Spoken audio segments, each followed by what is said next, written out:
Have you ever seen an aircraft that just stops you in your tracks? A design so radical, so ahead of its time, it looks like it flew straight out of a sci-fi movie? Well, today we're talking about one such legend.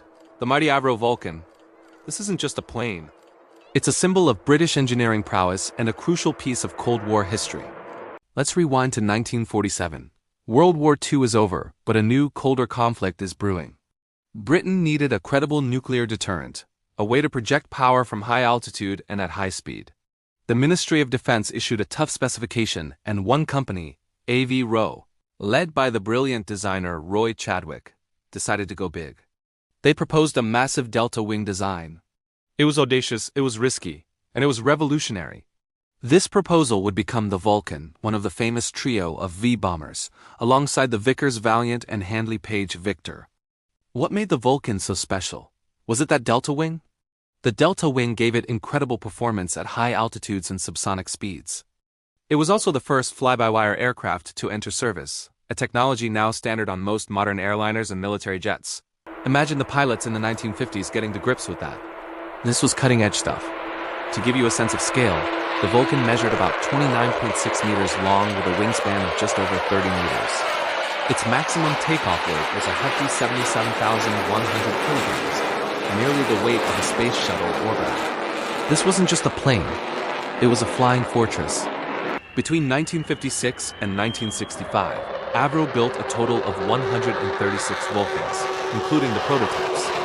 Each one was a testament to the skill of the engineers and workers who brought this incredible design to life. Their primary mission was grim but vital, to be Britain's airborne nuclear deterrent.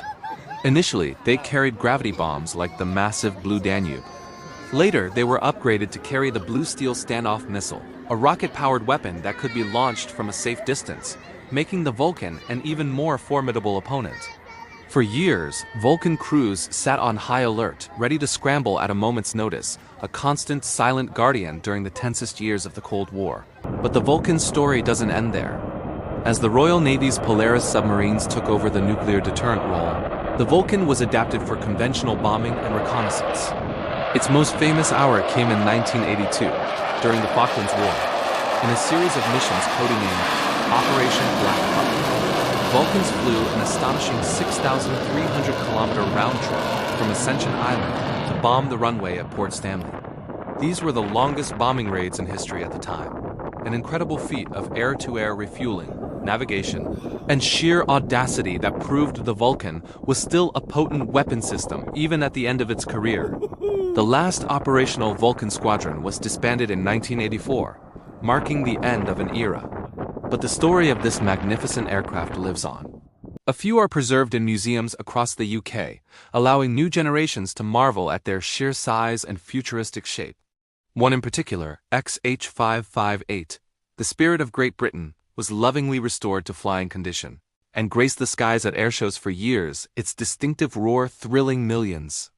When it made its final flight in 2015, it was a truly emotional farewell to a British icon. The Avro Vulcan was more than just metal and machinery.